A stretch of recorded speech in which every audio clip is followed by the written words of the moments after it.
Oxycodone was first produced in 1916 in Germany. It was produced to be a new pain reliever that was less addictive than the common painkillers of the time, morphine and heroin. It wasn't used until the 1950s in the United States, and by the 1950s it was being mixed with other pain medications.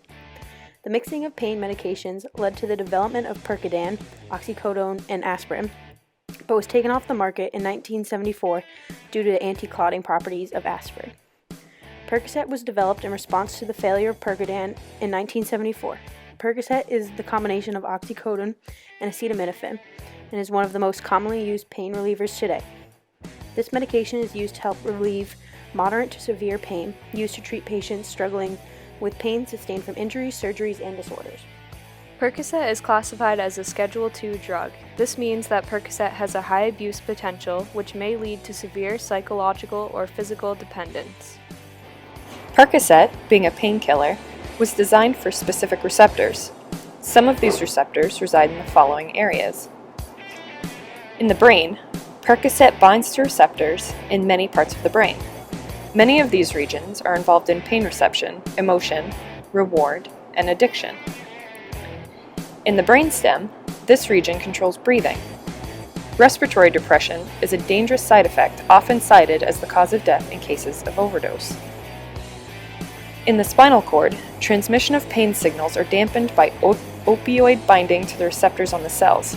This is the intended target of opioid treatments and a mechanism of the drug's unrivaled analgesic properties.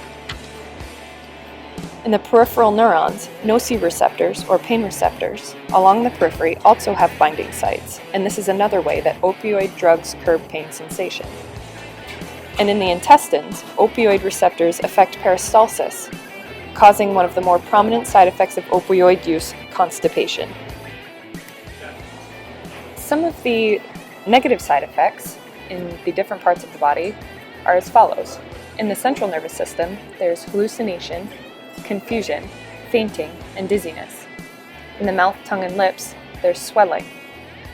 On the skin, there can be hives or a rash. Respiratory, there can be difficult breathing or slowed breathing. Your eyes can swell along with your face. Your throat can become hoarse. There could be swelling and difficulty swallowing.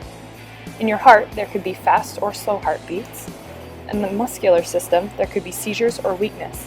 There could also be intractable vomiting, which is vomiting that cannot be stopped by medical intervention. Percocet modifies pain perception. It elicits a dopamine response in different regions of the brain. Percocet and other prescription drugs are often mistakenly seen as a safer way of getting high than using street drugs such as heroin and cocaine. People may think that since doctors prescribe this medication, it must be safe and effective for their use. However, Percocet abuse can lead to problems with dependence and addiction just like street drugs. Opiate drugs like Percocet become less effective when they are used continuously over a period of time. The body begins to develop a tolerance for the drug and requires more of it to create the same level of pain relief and/or high. This tendency for tolerance makes drugs like Percocet a prime candidate for abuse, even by those who begin taking it as prescribed.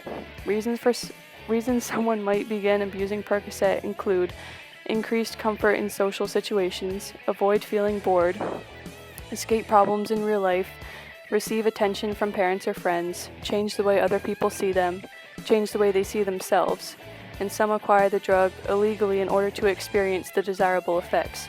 Some may also self-medicate an undiagnosed mental health disorder such as depression or anxiety. Treatment options include a supervised detox, which is under medical supervision and can ensure that the withdrawal symptoms do not cause a relapse. Detoxing without a follow-up of rehabilitation therapy is likely to result in relapse. Rehab therapy options include in- and outpatient behavioral modification programs. If medically assisted treatment is chosen, one may be given medications to help manage the opiate dependence. These drugs can relieve cravings and withdrawal symptoms from the Percocet.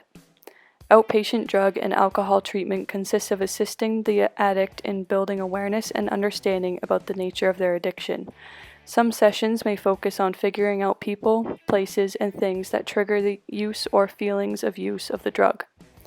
Another option for treatment could be aftercare programs, including sober living environments. There are also 12-step recovery programs available, which incorporate the power of a group and peer support. The length of treatment can be 28, 30, or 90 days. Residential rehabilitation centers offer the chance to escape environmental and emotional triggers that may cause a relapse in addiction.